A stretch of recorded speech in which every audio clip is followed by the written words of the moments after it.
majorly WSET education, but many others as well. And that was the first bit of business that I set up, which was back in 2008. So sort of, what do we call that time? Was it the credit crisis or something like that? Credit crunch? I can't remember those days now. It's so long ago. But like a phoenix from the flames, I started West London Wine School, and it became a quick success about sort of education around the world of wine. So that was my first business. I opened a small wine bar up in London. It's a neighborhood wine bar in the south of London. If you ever do get to London, please come and visit. We're in the scary South London, you know, below the Thames. Don't worry about that. You're safe in my hands. And we do a lot of funky, fun wines there. There's a lot of interesting stuff. And then I set up Wine with Jimmy. It was my COVID baby. I actually had a proper COVID baby as well during that time. But Wine with Jimmy was set up as really, and some of you this might surprise you if you have used my services, but it was set up as supplementary support to my existing students. And then the beautiful country of the US, and some of you will know that I've married into the US as well. Suddenly there was demand, and I was getting on YouTube because I was posting some of my videos. They were commenting, going, "We need more of this." And I was like, "Really?" And they were like, "Yeah, we just want a British guy talking about wine." I was like, "Oh, fine, you know, I'll do that for sure." So I started putting together Wine with Jimmy, and we launched the program in 2021.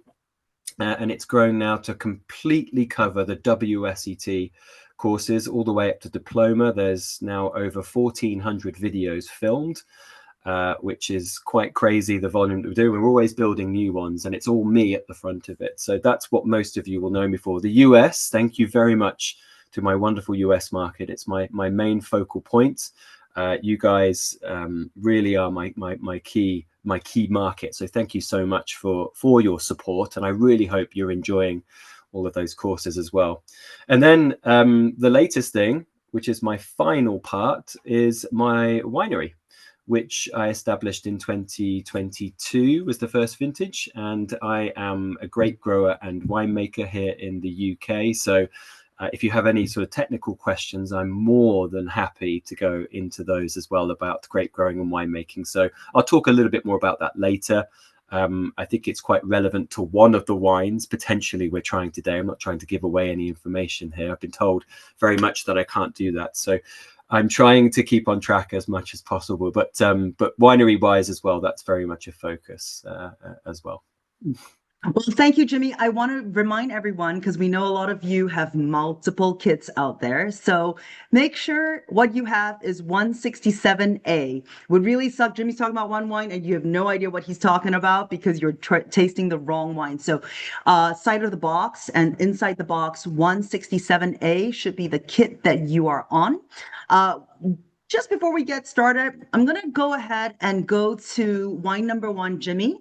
And for those who remember, who've been to our own regular webinars will know that we usually put 3 questions up front just for you to think through.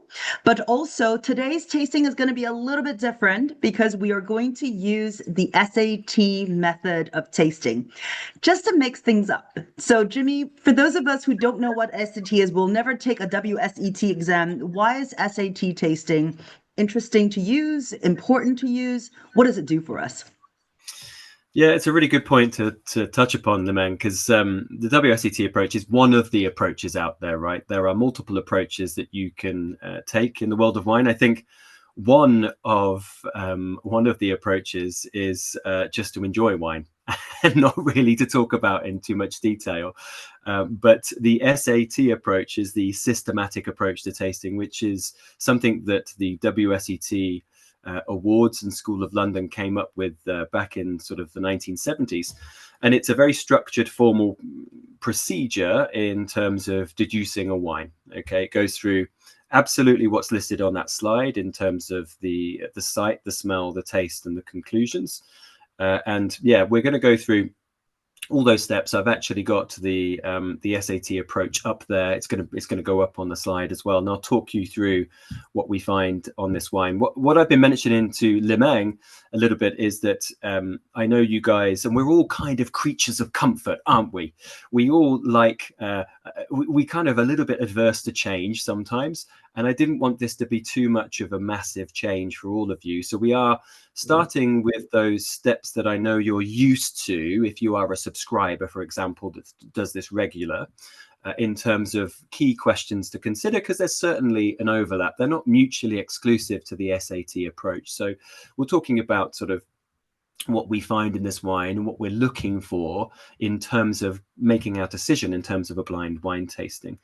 Yes, we will go through those normal steps. So we're going to go and talk about what the wine may be showing us in terms of fruit versus non-fruit, looking at the acidity, because it's often very much, of course, linked to the type of climate that we find, and then kind of putting your eggs in the basket about where you think it is from in the world.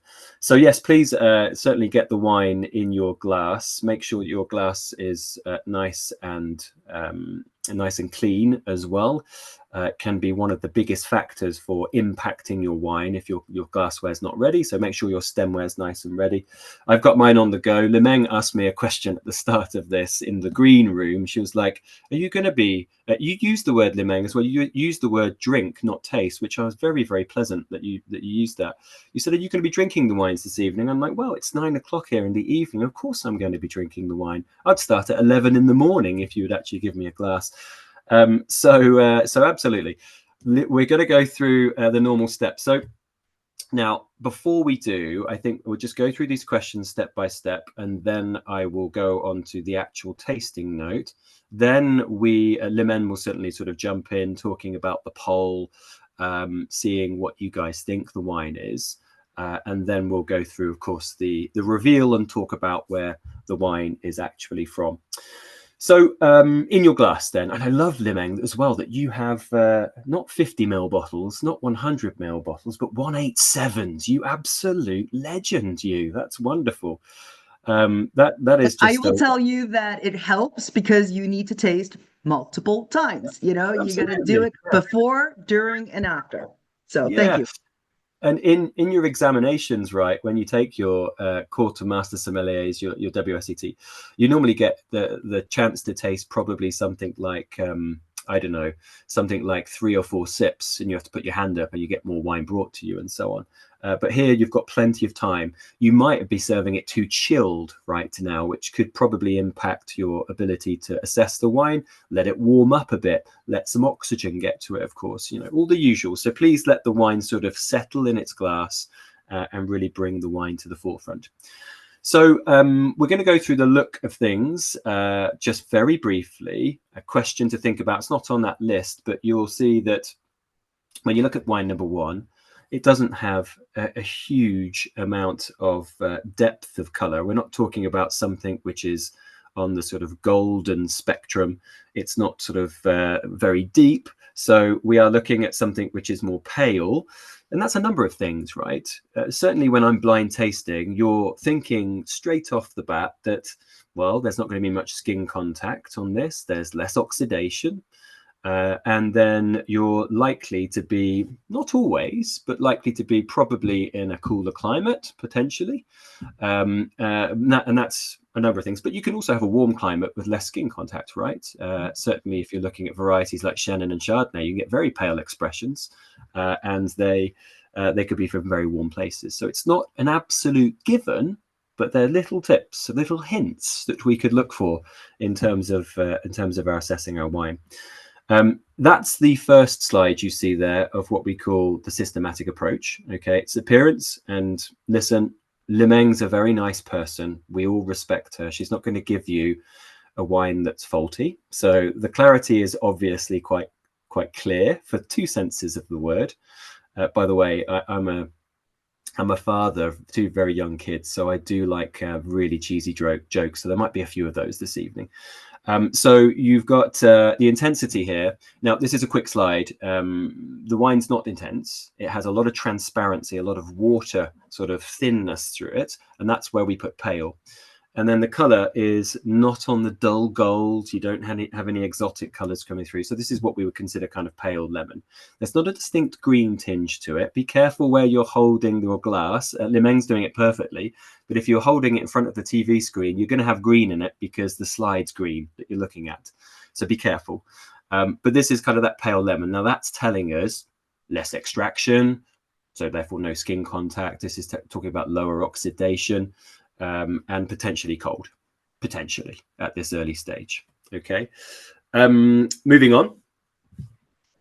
So the nose is, of course, your gateway to the wine, because your nasal really picks up a lot of the character within the wine and is much better than your palate, because your palate has to really deal with things like acid, alcohol, and tannin, which your nose doesn't have to. So your nose is your strongest point in picking out things like the volatile compounds. So your primaries, your secondaries, your tertiaries, and we'll go through those shortly. Before we do, we are looking at if the wine is nice and clean. Once again, we have a lot of respect for Lemeng, so she's picked wines that are clean. And then intensity. Now, we are looking at wines on the scale there from light to pronounced. You might be used to something a little bit different. And there's two ways that I think about this that feed into intensity. One is aromatic, absolute aromatic, and the other is density. Okay, they're two things that really sort of combine to increase the intensity of what we would put down on a systematic approach like this. Okay, density is how concentrated and how rich the wine is. Maybe it has, you know, a lot of oak compounds which are really sort of producing that complexity, or maybe the fruit is like liqueur red fruit, like Chambord or Kirsch, for example, and that would add to its intensity. Aromatic's easy. That's how intense the wine is on the nose. You guys are skilled at this, but of course it is the how much it lifts out the glass. Now, on this wine, you are not looking at a wine which is like hugely exuberant. It requires your nose to go into this and actually your brain to engage your nose to find the compounds, right? So you're bringing it to you and hovering it in there to pick out its elegance, its delicacy. So you are probably looking at a wine that has intensity levels at around sort of medium minus on this, or medium. Okay, in terms of the systematic approach. Now, as Lemeng mentioned, my full examiner's notes are downloadable after the fact. But we're just putting up a generic sheet for now. I'm not going to mark it, but you can listen to me, which is probably, hopefully, the most important, and then download after the fact, of course, as well. We're going to get to primary, secondary, and tertiary next, but development at the bottom. We take a stab in the dark at this point. Let's just put our eggs in one basket. You're looking at whether the wine has any age characteristics. If it has some tertiary aged components, bottle age, it's developing. Tons of it, it's fully developed. In this wine, nada. Okay, you are talking about a wine that is full on aromatic compounds of the list that you now have. So it's a youthful wine. We would classify this as sort of medium minus or medium, and a youthful wine in this early stage. And then we're deciphering this list. Now, WSET list with these clusters, as you can see in the middle. It starts from the top with floral going all the way down, because the first compounds that you should really get, the first compounds are floral. Now, Kevin's mentioned, would you consider this wine simple? Let's see, because we need to think about how many clusters we're getting, because simplicity is something certainly which is discussed heavily in the systematic approach statement. So we'll get there. But first of all, floral compounds. The beauty about this is it's not exuberantly floral. It's not loads of perfume. It's not like walking, you know, when you've just got off a plane and you're walking through duty free and it just reeks of perfume because they're trying to sell it to you left, right, and center. This is not that style. It has delicate white flowers. So that little hint of honeysuckle, a little bit of elderflower and white blossom, maybe jasmine. Those kind of notes are what come through for me here the most. You'll see the others like chamomile, acacia, and then other blossom like orange, etc., are much more volatile compounds. So you'll let you know more your terpenes, your real strong compounds. Now they are not singing out of this glass. It's much more delicate on that. So gentle white floral notes. Green fruit for sure. So it's singing, hopefully, of some cool climate influence here. We hope that kind of apple note comes through nicely here, maybe a hint of pear. Citrus is strong, and that's another group of fruits which has high acidity, as you guys are well aware. So there's a bit for me lemon and a little bit of lime zest on this. But I don't think there's much tropical or stone fruit apart from a couple. For me, the focus is on acidic fruits, those two clusters of green and citrus. Stone fruit, maybe you're getting like a white peach sort of characteristic, a little sort of light fleshy peach note to it, and then maybe potentially a little bit of melon coming through. Yeah, there's something, Kevin, like a little bit of pineapple, slightly underripe, or something like melon on there. You ignore red, black for now, but we do go down to the last part. So herbaceous, herbal, spice, and other. And yeah, so J.O. says, when you say green, do you mean green apple? Yeah, so at that point, I'm talking about green apple, right, in terms of the fruit. But then, of course, with herbal compounds, these are green, what we call pyrazines, or full name, methoxypyrazines.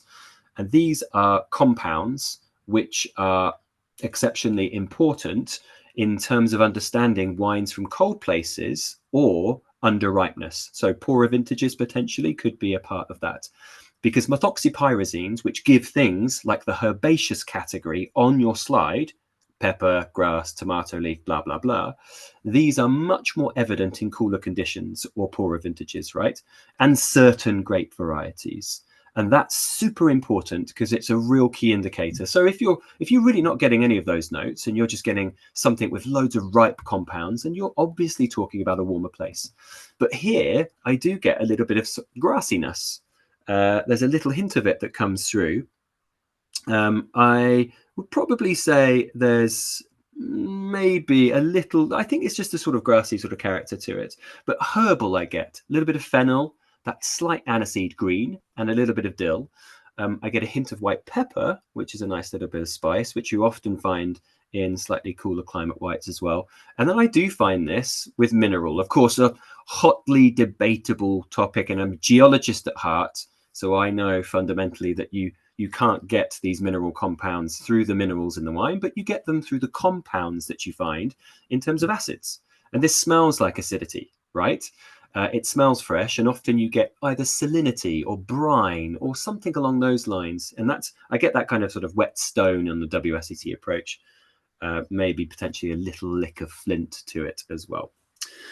I've been sort of a little bit sort of on that first slide because the secondary and tertiary on this wine are pretty much non-existent.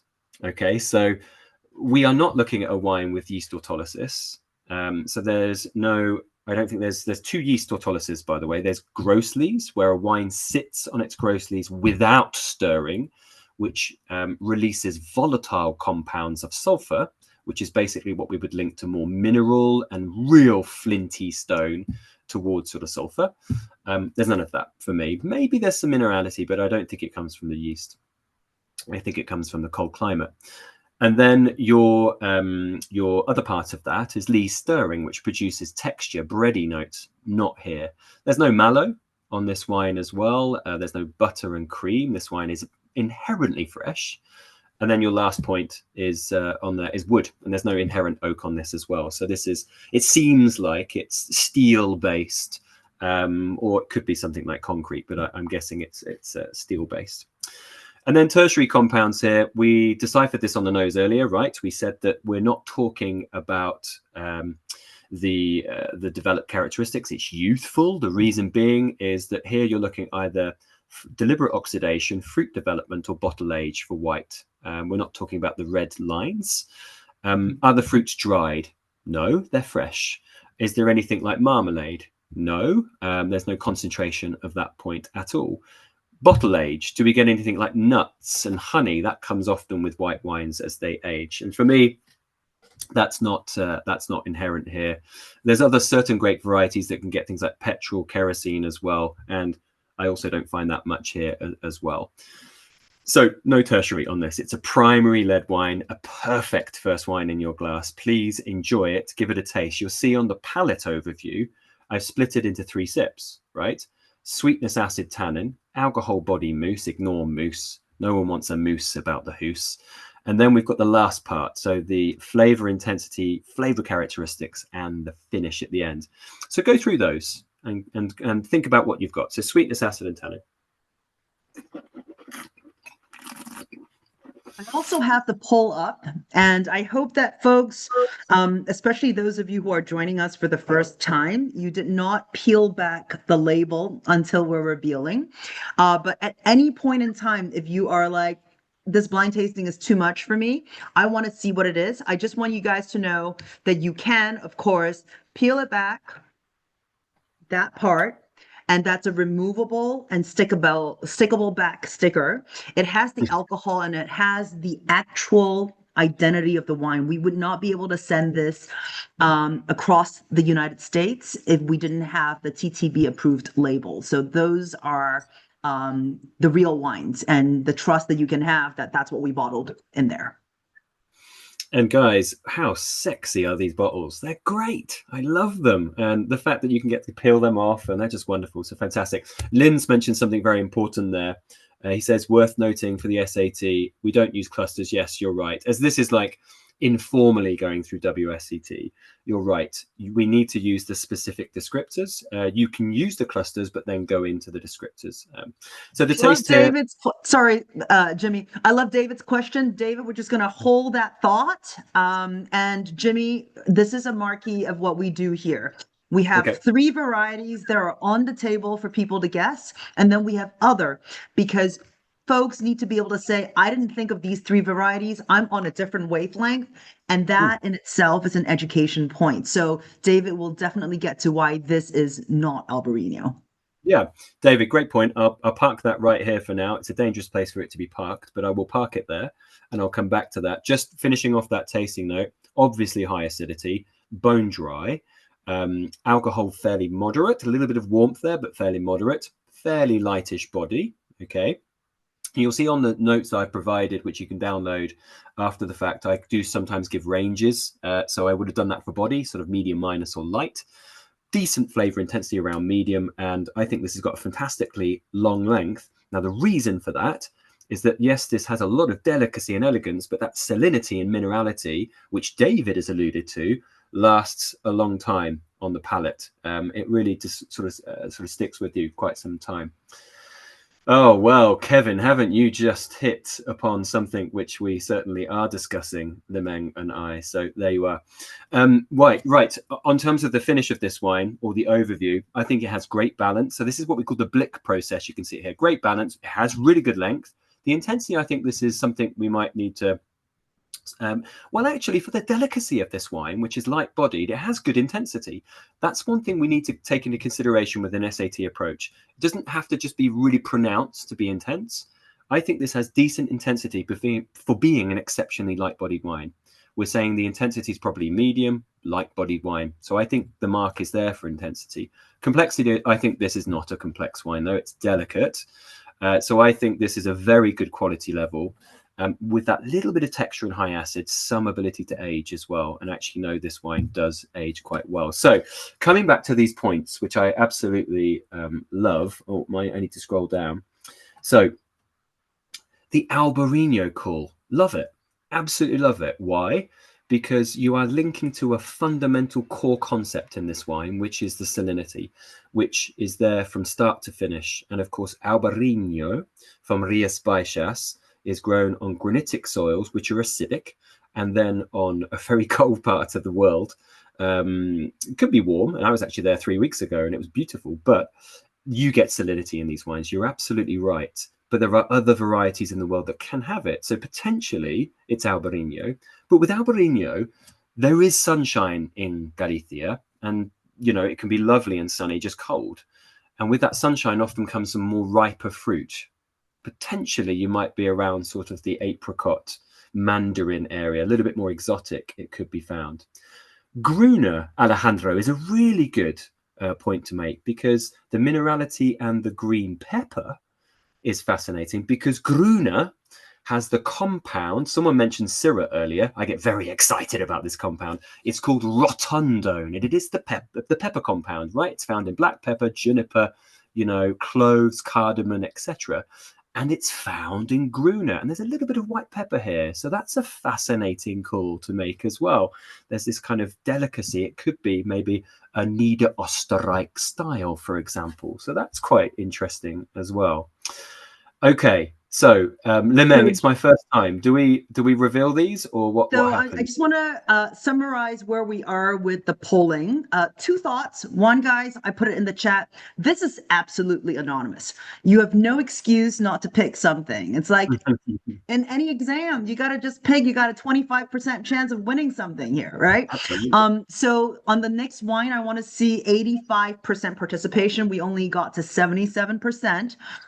So it's totally anonymous. Jimmy and I don't get to see what you voted unless you tell us. The thought here for you, Jimmy, is that we have people all over the place.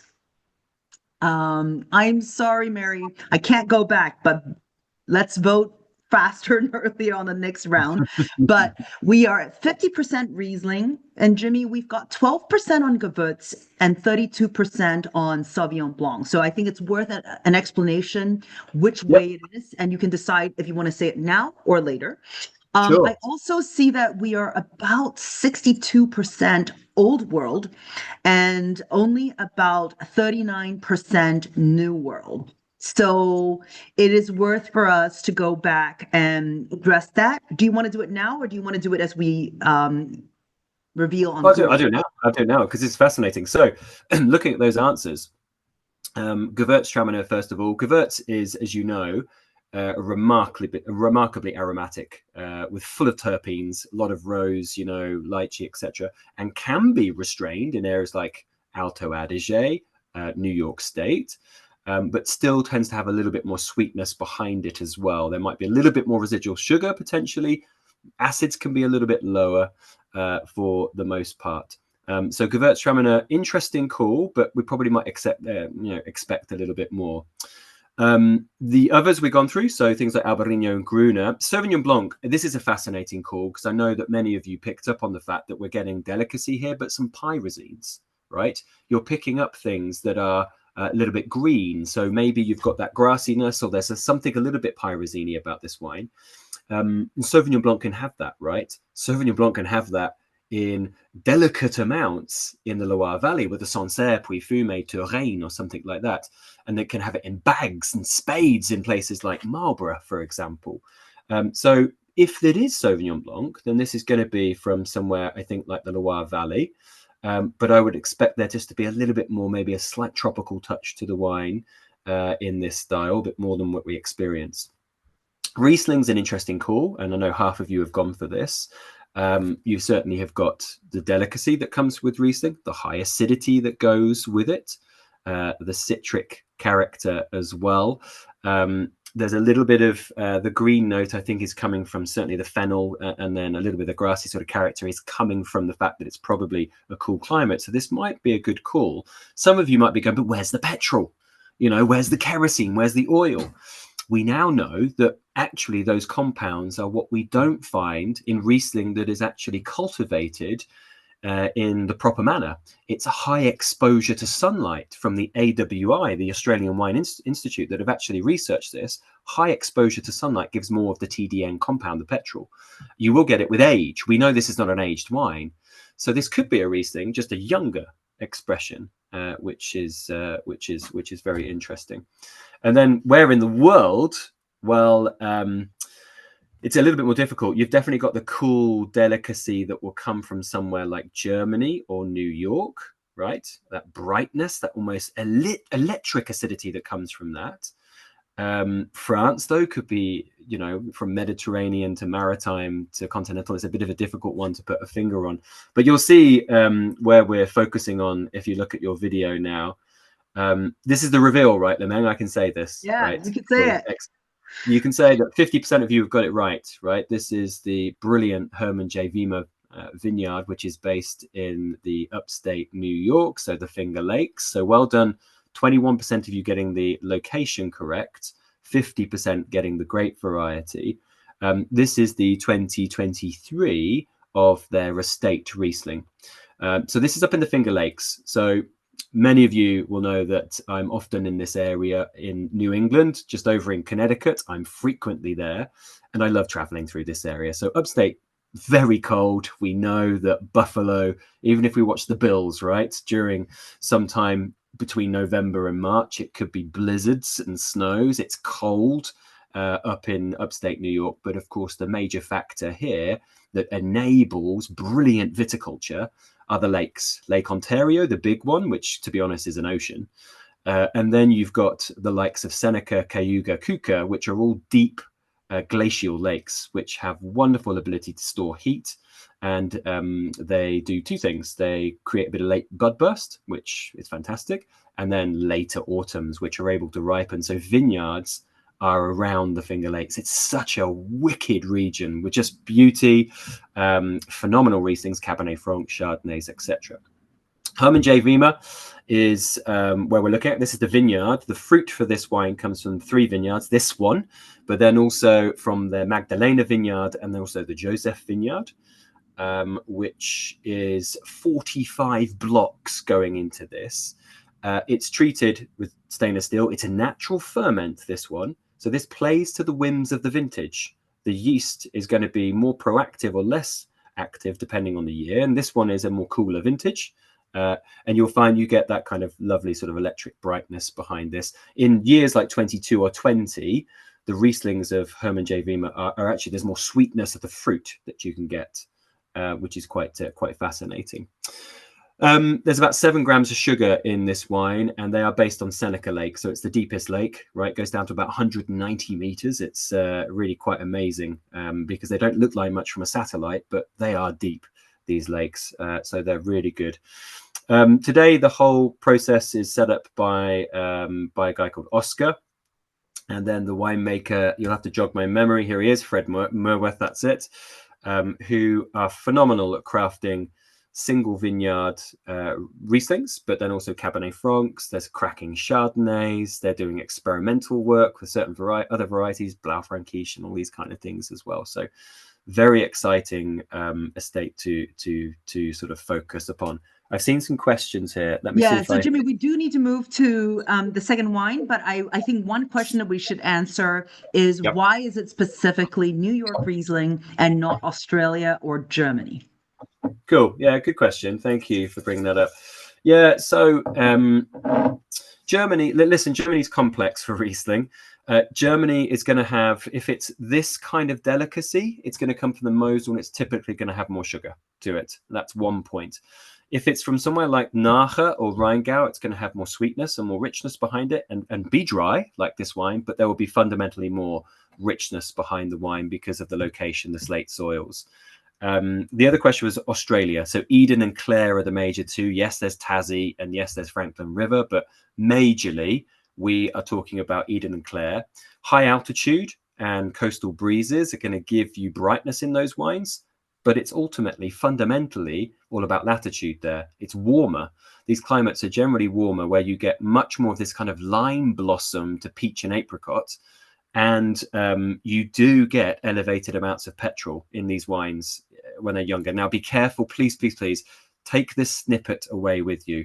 Be exceptionally careful telling a winemaker that there's petrol in the wine, because fundamentally, most people now that make Riesling believe it's a fault. So if it's in a young wine, if you're tasting their 2023, right, and you're going, oh yeah, petrol, loads of petrol, it's like guzzling diesel and gas, then it's going to kind of annoy them. So just be careful to sort of keep it to yourself and see what they say about it. And then you can engage the conversation. And I think it was Michel Chapoutier who said that first said that petrol's a fault in Riesling. He said many other things, and we won't talk about what he said about filtering wine and condoms, but you can make up your mind about that for another day. Wonderful. Okay. Yes. Okay, so I just want to make one comment because I saw the shocked and the this is my first New York Riesling. For those of you who know, Master the World is not about just studying wine, it's about drinking and tasting wine. So I worked very hard with the likes of Jimmy, the people who select the wines, to find wines that are, yes, for those of you studying for the Quartermaster Sommeliers, testable enough. At least 4 wines have to be classic testables.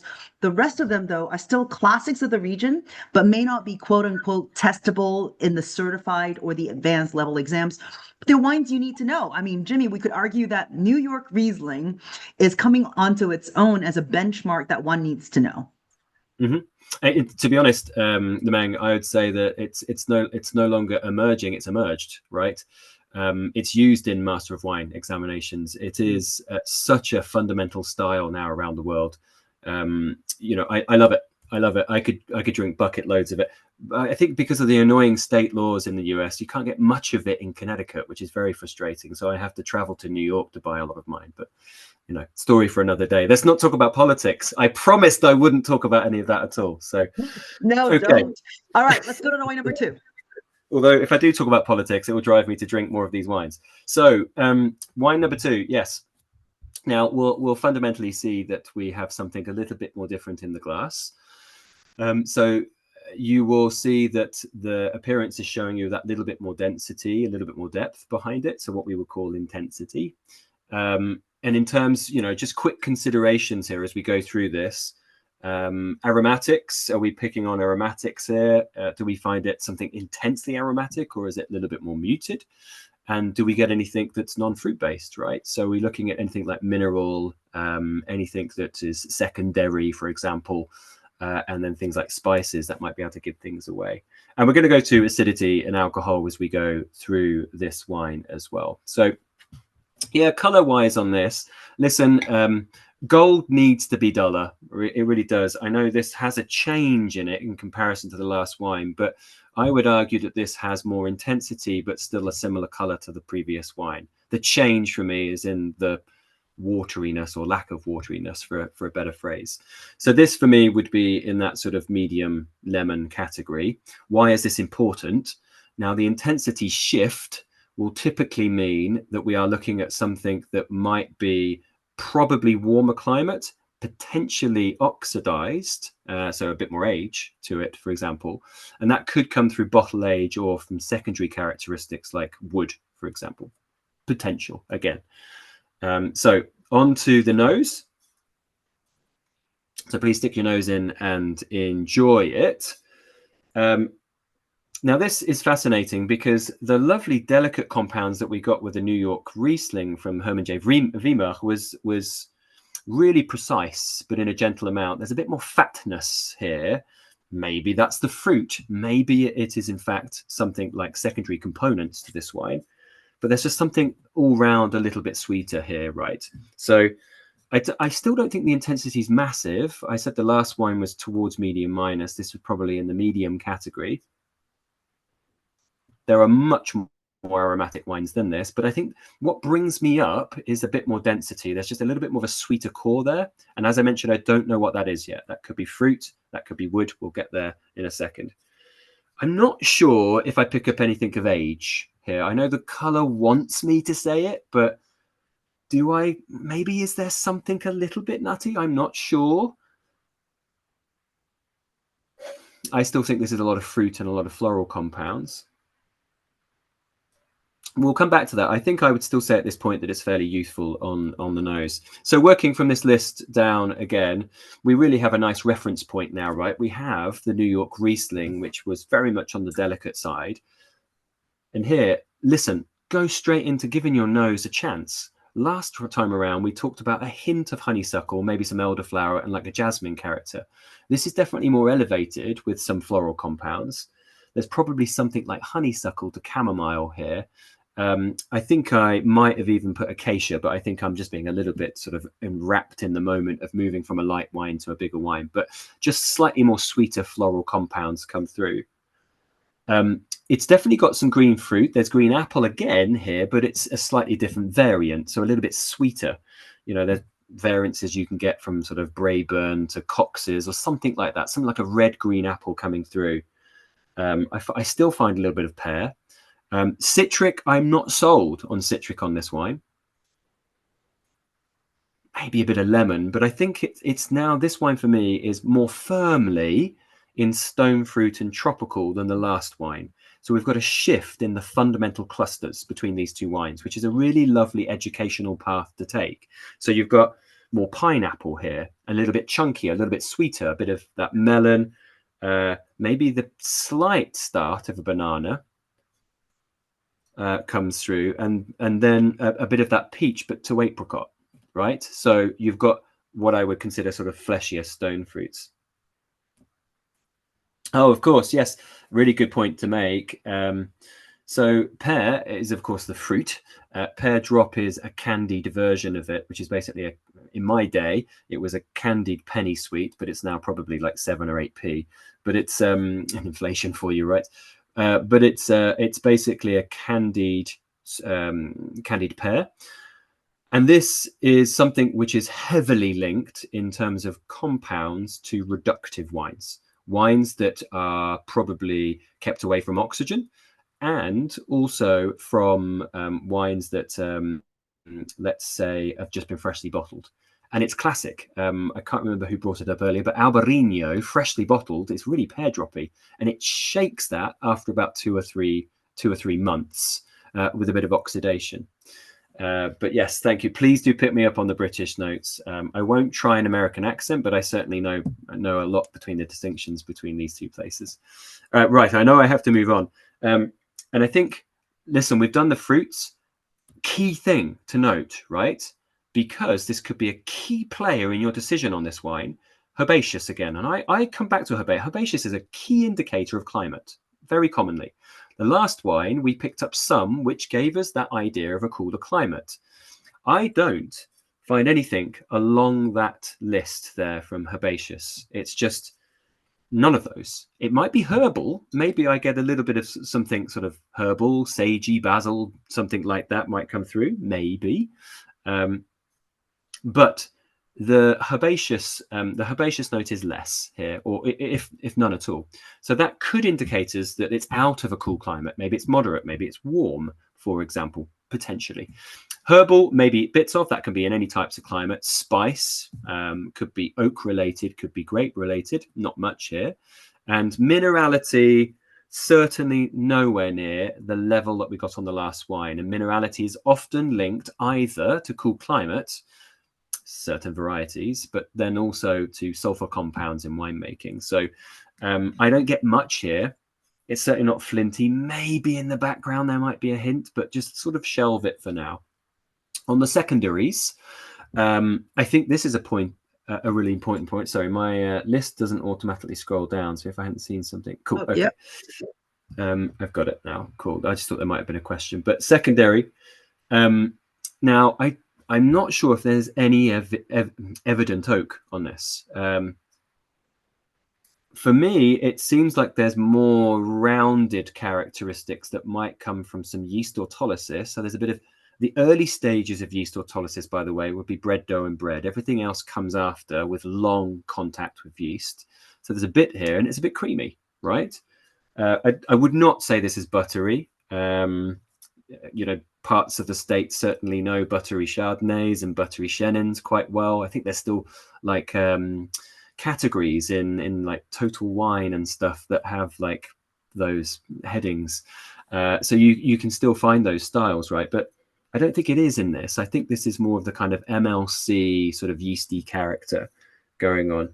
And then do I find any aged characteristics?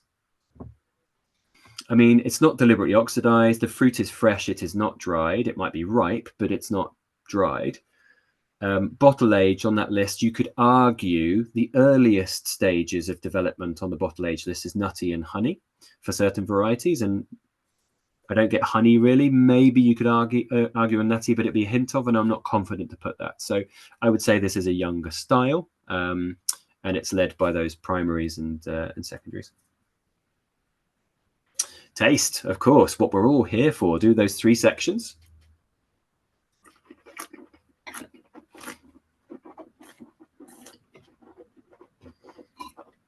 I like the approach. I feel like it's trying to focus me. On the other hand, it's also very confounding. I mean, I'm you guys would think that I would know all these wines because at some point I've seen the list, but I go through so many sets of wines here. I've forgotten what this is. Even though I've kind of gone through the PowerPoint at some point, and it's hard. So I hope those of you who are feeling a little lost, hang in there. I'll try and guide you as much as I can. Now, if you taste, you can see that we've got, it's clearly dry again, but I think acidity is a key point here. It has acidity, whether that is natural or not, it has acidity, but it's a notch lower than the cool climate Riesling. So probably in that sort of medium plus 2 high category, whereas the Riesling was clearly high. Tannin we don't actually talk about on the systematic approach for level 3. So don't worry about that for now. That's something that I could do a whole session on, of how disappointed I am about that, but Lemeng doesn't want me to go on about that now. So alcohol on this, it's in that moderate category again, potentially a smidgen more than the last, but I would still say it's in the same area. The body's more though. So why is the body more? Potentially it's the lack of acidity in comparison to the last, but I don't think that's the big driver here. The big driver is that we for the first time this evening, have secondary base characters which add texture or roundness or body to the wine, right? We've got mallow coming through. We have yeast autolysis, and those are giving us that little bit more body. I'm definitely not going to say this is full. I probably wouldn't even say medium plus, but it has more body. It's in that medium area. So it's delivering texture behind this wine. So medium bodied, I think, for sure. Flavor intensity, probably about the same. It's not an aromatic, I don't think. It doesn't lift from the palate, but it has roundness. It's really relying on its texture more than anything. And then the finish, I don't think, I mean, it has more kind of intensity initially, but it doesn't last as long as the previous wine. And the previous wine was much more delicate, but lasted longer for me. So the length, I think, here is in that sort of medium minus sort of area. I think this wine has fine with balance, so you'll give it a tick there. It doesn't have length. It does have intensity for the style of the wine. I'm fine with that. We said sort of medium for medium bodies. That's okay. Would I call it complex? I wouldn't on this style, neither the last wine. So I think this wine, where it lacks in comparison to the last, is certainly its length. I would say that this wine is a good wine in comparison to the last one, which is very good. Would I age it? The fruit's a bit ripe. The acidity's decent though, and there's texture. You have components there to age. What you need for this style of wine, or most whites, is acid, texture, and that fruit behind it. And you do have that here. So you would like to think that it would develop honey or toast or nutty or something with a bit more age. So you would say, you know, drink now, but has potential for aging. Hopefully people are voting. They're voting with their glasses. They are very keen to find which this one is. We've got Chardonnay, Chenin, Riesling, or other on the list. People saying it here. I mean, do you get Lees on it? Yeah, there's Lees. I know some people have said the vanilla. I think vanilla. Yeah, do you know what? I think there is a bit of vanilla here, and I'm going to go into a bit of a spiel when I talk about that. I don't think it's huge, but it's definitely heightened because of the follow-on from the Riesling, the first wine. Tropical to Alsace, Pinot Gris, ultimately. Very interesting, David. Lees from Melissa, yes. This does have that textural lees. That the texture, some can come from mallow, some can come from oxidation, but a lot of texture will come from lees, proper lees stirring, so fine lees stirring. And I think there is that little bit of breadiness in here that comes through. So and let's see where we are with the poll. Yeah. Jimmy, we're at 63% Chardonnay, 34% Chenin. And we are in the New World, I would say, with about 66% on New World outside of Europe, and 34%. No one thinks it's from Germany. So there's that. What do you think? That's great. So the first and foremost thing here is well done in terms of that first list of the grape varieties, right? We put grapes into two camps for whites. We put them as non-aromatic and aromatics. We had aromatic before, and this is a non-aromatic. Both Chenin and Chardonnay are non-aromatics, which means they rely heavily on the winemaker's hand. Not always, but it can be that case. So well done, because nearly literally all of you were thinking along those lines, which is really great. The ripeness that comes through here certainly would make it conducive towards New World. But remember, New World is exceptionally varied. You know, you can get cold climate styles of both Chenin and Chardonnay from just South Africa alone, right? The other thing then I just want to pick up on is that you've got Chenin and Chardonnay there as your major options. A lot of students ask me this and say, well, okay, I've narrowed it down to those two, but what is the difference between these two? What's going to give me the fact that it's Chenin and what's going to give it the fact that it's Chardonnay. First and foremost, Chardonnay is always dry, right? I mean, I'm slightly exaggerating. There might be 0.01% of Chardonnays in the world that are not, but it is typically a dry style where Chenin can have some residual sugar. Okay, so we can find residual sugar in Chenins. The other thing is that no matter if a Chenin is young or old, still sparkling or sweet, honey is a key concept, a key pillar of Chenin Blanc. Whereas in Chardonnay, it's only a key concept with its age. And we certainly know that this isn't aged. So that would be a key sort of differentiation between those two. I hope that's a point, a salient point to make, Lemang, because I know you guys like to deduce these things from your polls, right? Yeah, cool. Absolutely. And we are in Australia, and I'm pushing you along, Jimmy, so I hope you don't mind. Yeah. And we're in South Australia. Cool. Yes, we're in South Australia. So South Australia, we're with Yalumba, one of the great producers. They have access to very old vines. These guys have some going back to the 1850s, 1860s.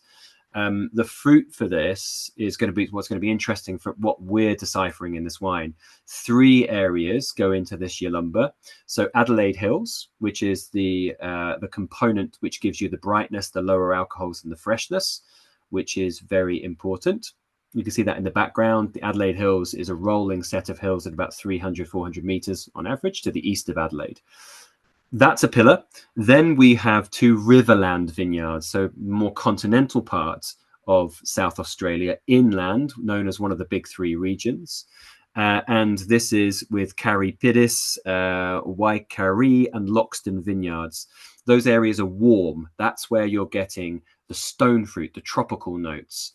And then the brightness here, I really like what Sam does actually here. Combining these 2 areas means that you're not just getting a typical ABC Chardonnay, you're getting something of brightness from the Adelaide Hills, and then you're getting the Riverland riper character that comes through in that style. Now, I'm linking it back to that question about vanilla, because this has no oak barrels to it. But as far as I can find out, it is stainless steel. But I am guessing there's possible. I don't know for sure. It's things that people don't share. Winemakers don't share this information, but probably oak chippings or staves are used in a commercial sense, because this is a more commercial Chardonnay. So I would say that that's a possibility with this wine. Jimmy, there's a question here. How would you tell the difference between Chilean and Australian Chardonnay? It's a good question. I mean, I know you guys have recently had the Talenay, I think, on a class, which is Tabali, which is up in Limari. You know, Limari makes like Chablis style Chardonnay, and then of course you've got Chardonnays down in Central Belt and Casablanca, which tend to be a little bit riper. I find that Chile tends to have more salt, more saline to it, if it's from Casablanca, Limari, or Elqui. But it's a different kettle of fish. If it's Central Valley, Australia, against something like Southeastern Australian Chardonnay, the similarities are actually quite close in terms of inexpensive, more mass-produced styles. So I would say premium, Chile has that salinity. But then, of course, Australia can have that as well, because you've got Tasmania, you've got Mornington Peninsula, you've got Yarra, and the brilliant Margaret River in Western Australia, which all can have salinity in their Chardonnay. So I would probably also say that, you know, there's probably a bit of more fruit ripeness across the Chilean styles and in terms of the premium expressions. But yeah, it's a difficult one to answer. One quick question: phenolic bitterness. Did you get that in this wine? Yeah, so phenolic bitterness and any kind of structural component will come from potential skin contact, and then any kind of wood element to it as well, and your dry extract. But I would say I didn't get too much in this. So there's probably, I mean, it's all in relevance, right? In relevance to the previous wine, then yes. But I would say in isolation, you would probably say it's very low in this wine, having any kind of phenolic to it. All right. We're gonna is this my hint to move along. on? Yeah. It's hard. There's so much to cover. So of course, no, the questions are fantastic. Yeah, Mary, as I just mentioned, phenolic is going to come from basically the structural component of the grape and wood. So it's the kind of structural bitterness you might get within a wine. So it's all that kind of dry structure that you'll find in the wine. 3. Okay, so I need to pour number 3 out. Whoa, look at this baby. This is great. Yes, Amanda, you and me are like the same people here. Exactly. I mean, look at that. That is great. So we're going to be talking about textural components of this wine. We're going to talk about potential oak because you've got color here, which is fascinating. And then, of course, we'll go through complexity as well. I mean, this is basically a wine that doesn't have it needs to come with a warning because it's so exciting. It's just got lovely color. Now you'll see that this is fairly deep with pink wines. We're not going to get the proper sense of deep in terms of non-transparent, but you certainly are getting towards deep here. This would be considered sort of a medium to deep style. But the rosé spectrum, I know you guys might be used to actually using whatever you want, and please do. There's only a 3-pointer here on both the diploma and level 3. And pink is, the very delicate sense of it. Salmon, you could argue that it's got a bit of this wine, but this is in that kind of coppery, orangey sort of color to it, which is just fantastic, which shows to me that this is 2 things. Skin contact of extinction and then oxidation in some way. And that could come from, oak or bottle age or both. Okay.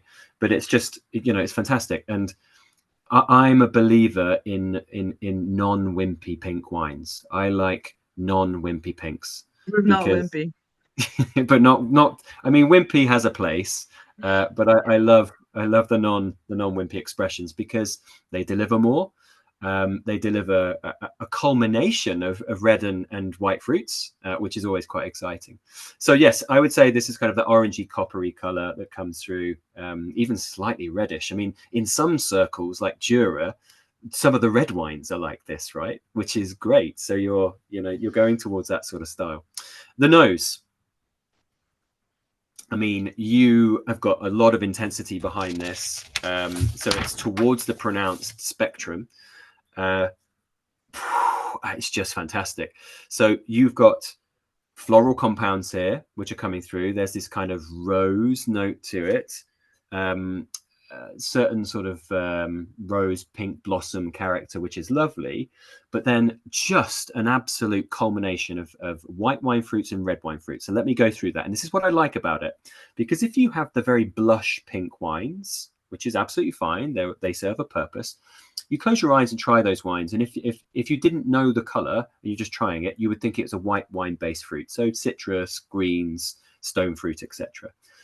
With these more gastronomical expressions, you are talking about bridging that gap, and you go more red fruit. And I think it's lazy wine writing and lazy marketing, because every annoying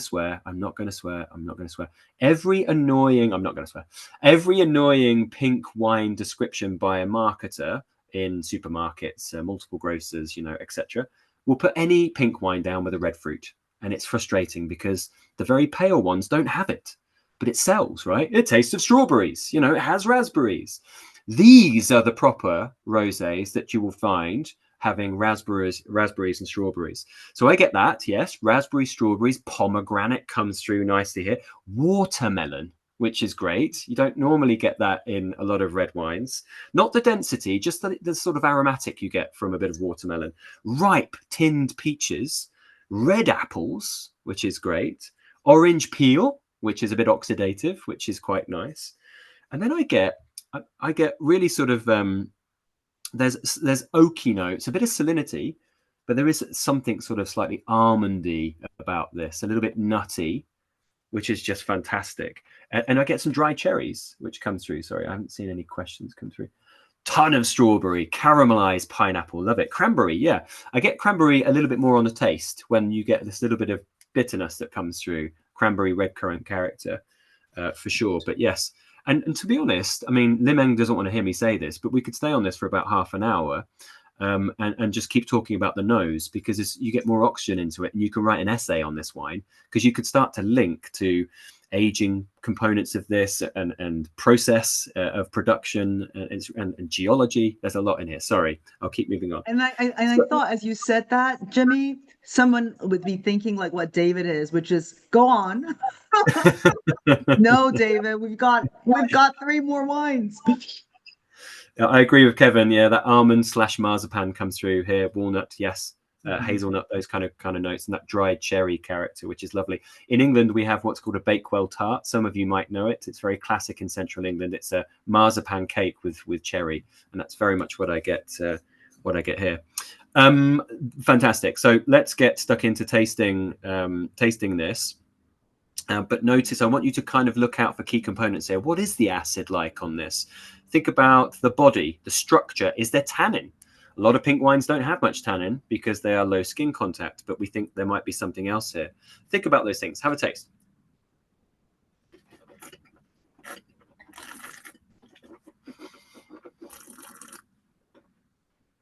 This is Vino Meditazione. This is meditation wine. You know, it's got a lot of character going on behind it.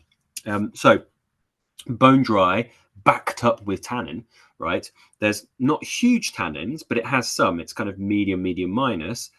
Acid, kind of close, maybe just towards the plus, but it's not massive acid. This is deciphering to us potentially a warmer place, with that acid being a bit shyer. The tannin, of course, is going to link into production method here. Alcohol, though, it's a little bit spicy, isn't it? There's this wave of spice that is just lifting off this alcohol. And alcohol brings to your palate often spices. It might be the likes of clove and pepper, but you get that. Yeah, this definitely has some structural alcohol behind it, that bit of weight, which is quite cool. So high alcohol, body, tannin, texture, alcohol is all pushing this towards sort of medium plus or full-bodied. Same sort of flavor intensity. The length is fascinating because it has a lot to talk about. I think it's really decent on the length. I initially put it down as medium length when I assessed this previously a few days ago, but I actually like the fact that the length on this, I thought the alcohol was a little bit too powerful, but I actually think there's a plenty going on now after reassessing this, that it actually is perfectly in tune with that alcohol on the finish. So I would bump the length, when you download your sheet, I would bump the length up on this to sort of medium plus, I think. I think it's really good. It's very, very sexy. So balanced, absolutely. I worried about the alcohol, but I think there's enough going on. Length, I think it's just shy. I'm going to be slightly mean about it, but it has intensity and it has complexity. So I think this is very good. I'd love to see this with tons of age, because I think it has a lot to go into that sort of lovely, nutty, deliberately oxidized sort of style behind it. But yeah, there's a lot that could be said about this. So great varieties. I know you guys have put up the list there. So there's Sanso. Variety which typically is thin-skinned, making bright expressions. Grenache blends, of course, in here as well. Pinot Noir thrown in for good measure, or is it something else? I also want to say, for those of you, David, good job. If you were to reveal the alcohol, this is very important, has to be accurate on our label. So in the US, you know, you could be plus minus 1% on what's labeled, but we do put in what is on the original 750. So when in doubt, you can always peel back to take a look at the alcohol. But of course, peel back only when you are done selecting your book. Jerry's got a great question. Are you using length and finish interchangeably? Yes, yes, we are. They mean the same thing in terms of most systematic approach to tastings around the world. So yes. Sorry, WSET actually flitters between the two, and they can never make up their minds. So I think that's kind of by osmosis has kind of gone on to me as well. But yes, both of them are the same. 5 seconds to go on the poll. Okay, cool. And regionally, of course, you now need to think about pink wines produced in these areas. So your mind will be thinking, well, France is dominated by Provence, you know, light skin contact, but there are other areas that can be found as well. Italy is famed in the south for quite dark rosés. made from Suso Manilio, from Negramaro, from Primitivo, from the Salento kind of area. So that's quite famed for complex styles. California has a ton of them as well. Yes, I mean, a big range of rosés are made in California from the huge state. And New Zealand, the New Zealand's tend to be a bit brighter in style with higher acids, I would see. So you've got your work cut out. It's almost a 55-45 on this old world European versus new world. So I think we need a little help on trying to tell the difference between the two. 76% are on Grenache and 21% on Ginso. And you said, I thought you hinted pretty well that it probably wasn't a Pinot, but why isn't it a Pinot? Yeah, so Pinot in terms of a rosé, so Pinot's generally grown on sedimentary soils, right? And it normally then has a huge amount of acidity behind it. And we're normally talking about real sort of saline acidity as a rosé because you have much less tannin, and the wine comes through with that linear fresh acidity, which this wine just doesn't have, even with long skin contact. I make a 3 to 4 day skin contact Pinot Noir rosé. And it has the color similar to this, but it's linear fresh as you like. So you would expect the acidity to really shine through. The other ones then, we're focusing mainly on Grenache. Cinsault could go like this, I suppose, but would have less alcohol. Grenache is certainly the alcohol grape, as you would expect. And then in terms of places, yeah, look, France, you heard me earlier, most French rosé, most French pink is exceptionally pale. But there is one area which love their longer macerations, right? And that area, of course, is... sorry, if I close the poll down, that doesn't disappear for everyone, does it? Is it just me? Okay, good. Yeah, just for you. Yeah, so we are talking about Tavel Rosé, which is the first ever AOC in France to be specifically for pink wine back in 1936 in the first sort of listing of them. And this is from Chateau d'Annert, which you'll see came up a second ago. And these guys have an old specific label for Tavel, which is their Priori de... it's the Montezargues, which is you'll see on the bottom right-hand side. So this is about 3-hour direct press and then a long maceration. That's all they say. I've scoured everywhere for information for timing, but we're probably looking at about, as the French are like.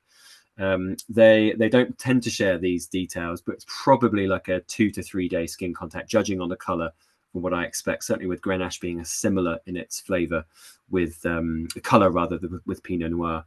It's Gallet soils on sandy, and what you get as a result is you'll see there's quite a few rocks there, but a lot of sand behind this. So it's this Safre soil and Gallet, and what you get as a result is you get a lot of course, Grenache ripeness here.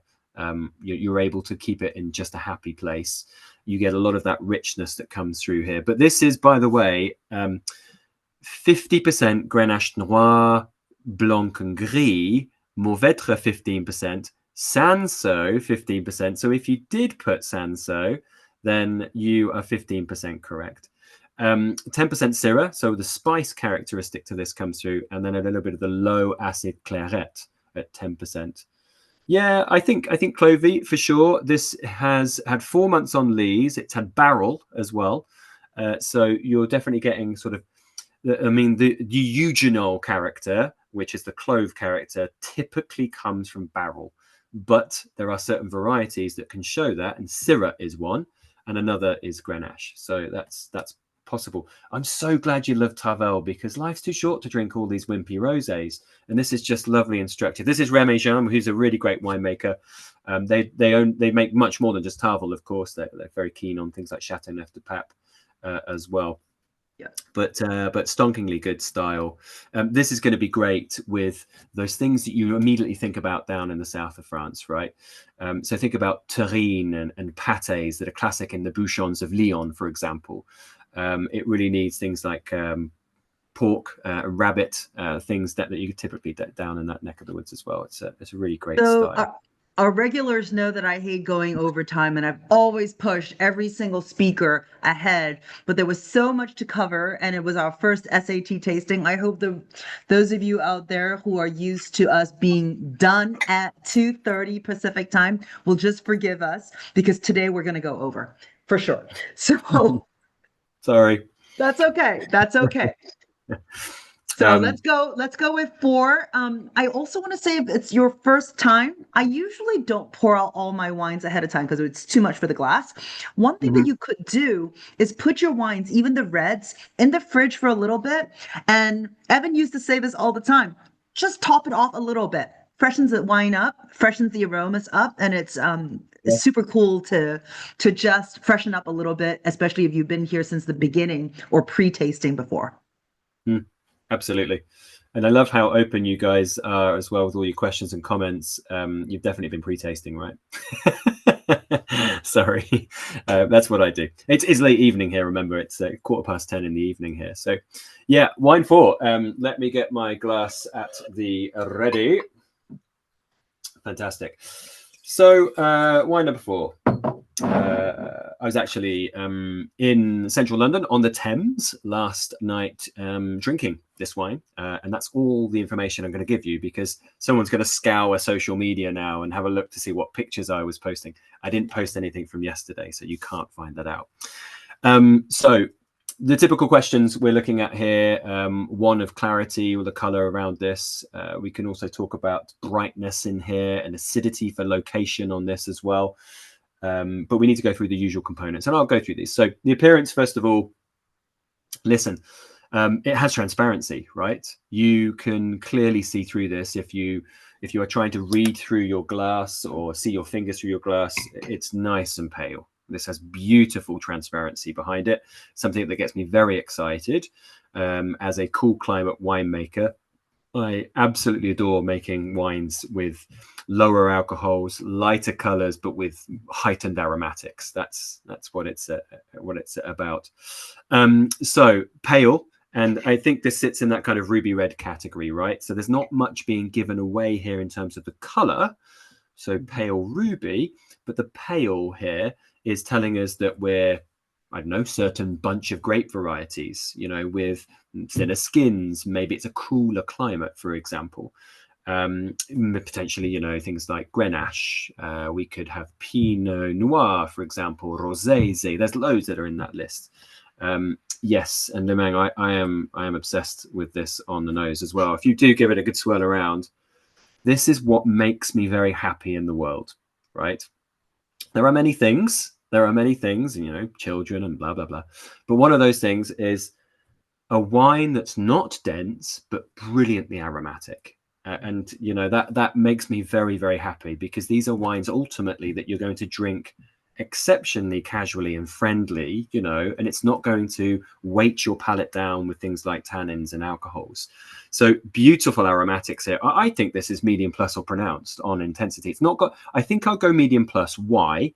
It's not got much density. There's not much core to this wine, but it's very heightened in its aromatic, which is just fantastic. And it just sings to you.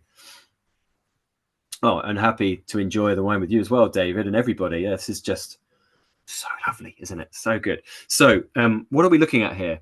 Bags of flowers in here. So you've got that kind of skirting the border between rose and violet, but perfumed. Bit of sort of peony comes through here, which is lovely.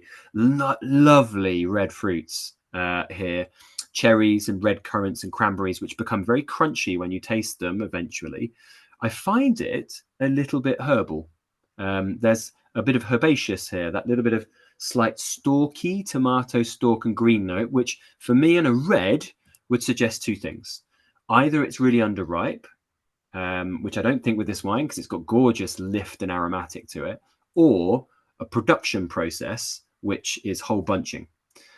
So a proportion of whole bunches has been used here, and that would give you a little elevated sort of herbaceous characteristic in this. And then it just delivers loads of things like mint, lavender, thyme, rosemary, a lovely sort of herbs that sing from the glass. Really, really fantastic. A little bit salty, little hint of white pepper, and then oak. But the oak is deft. gentle, slightly piney resinous, that cedar type, not vanilla, but that sort of cedar pine resin characteristic, hint of smoke, but I think it's actually more mineral and some sort of salty character to it.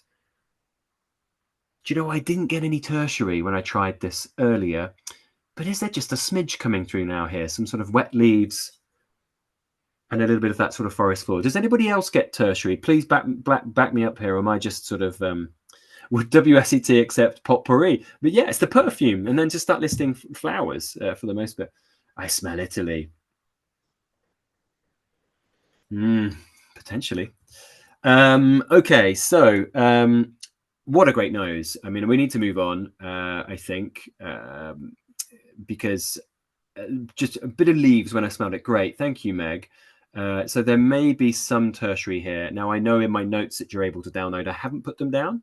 So this therefore would be useful what I put down, but I'm now thinking with a little bit of air and oxygen, it's just got that lovely little hint of leather, a little bit of wet leaves, a little bit of forest floor to it. Yeah, fruit here, I think it's sort of tartish, you know, it's bright, and I think it's going to come across a little bit tart and crunchy on the palate. But that's, yeah, I think so. Right, I mean, if we can't hold back anymore, let's give this a taste.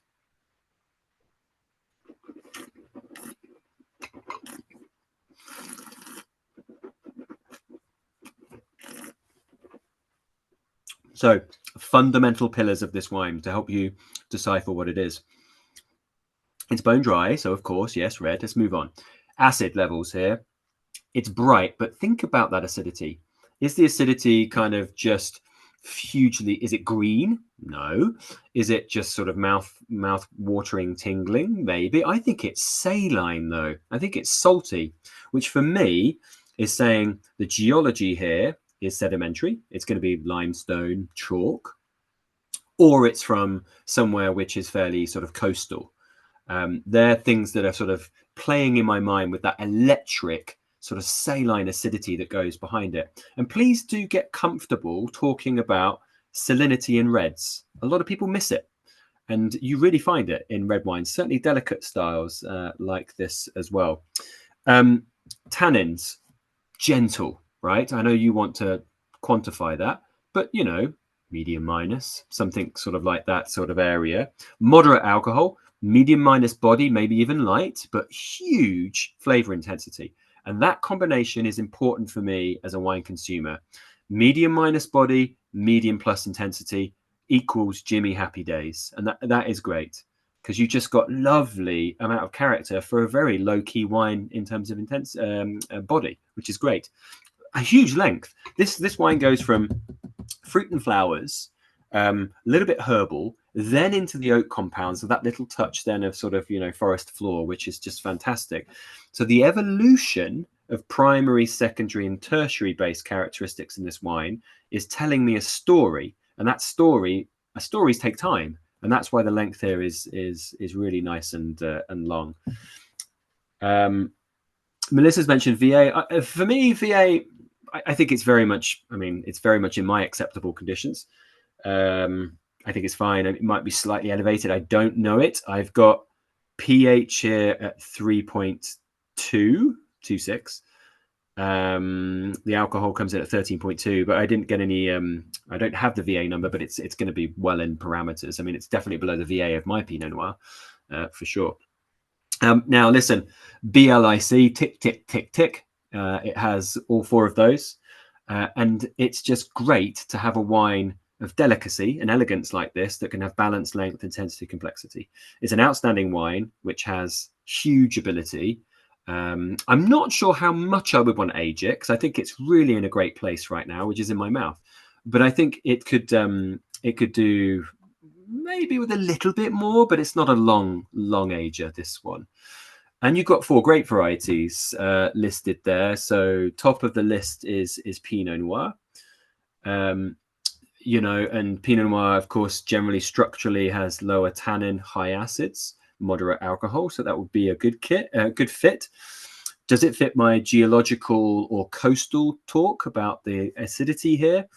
It's not coastal, of course, if you're going to somewhere like Burgundy, but there are other places in the world, maybe New Zealand, maybe sort of, I don't know, maybe England. God forbid it's England. Who knows? And then, you know, of course, the geology. There's a lot of limestone in the world, and you've only got to really sort of think about that. It's, you know, France, Spain, New Zealand, and California. California less so, but you know, that could be a case on this one. Syrah. So please get voted. Are you all voting now? Is that voting? And we're actually at 80%. So I'm going to close the votes in about 5 seconds. great? Syrah as a variety, right? Syrah has high level rotundone, right? And when it's going to be light, you can get Syrahs as light as this. It's going to have high levels of white pepper and black pepper, which I didn't necessarily get here. So that might be a bit more of a tricky one. Structurally more tannins. Grenache, it could be. Grenache is very sort of pale, but you might find a little bit more spice with the alcohol combination. But this could be another variety. You know, there could be plenty down the line as well. Please do put your thoughts in it. Oh, some thoughts there, David. Santa Rita Hills. The fruit came riper off now. Yeah, Santa Pinot Noir, a high percentage there to Syrah and Grenache. And France 21. Interesting. So I've gone through why it's not really going to be Syrah and Grenache. So we're quite clear on the grape variety. In terms of the region, yeah, I mean, you've got quite a mixture there. So, of course, if you're going for Pinot, Spain is very unlikely. There is Pinot grown, but it's exceptionally rare. It tends to be very ripe. France will tend to have fruits that are a little bit more tartar, I would say, but it depends, of course. New Zealand for Pinot Noir, it's going to be normally Central Otago, which will have ripeness. And because that's a UV light, you'll often find higher alcohol levels, and you just don't find that here. But you could get Martinborough. There is a bit of a Martinborough characteristic to this. That would be a little bit more trickier. Yeah, Central Otago, Jerry, for the reason I mentioned, it's going to have elevated alcohol and lots more brightness from the UV light. It's a very sunny area. But we're going across to just a phenomenal part of the world. Of course, for many of you, you'll know it very well, but we're in California. We're in the north central coast, and we're actually going to the Hirsch Winery, which is Fort Ross Seaview area. So this is a part of the newly claimed West Sonoma coast, which is a newer AVA. It's a few years in the making now, led by a real group of great talented winemakers, including Alma Freer's Carol Kemp, for example, and Yasmin Hirsch as well at Hirsch Vineyards.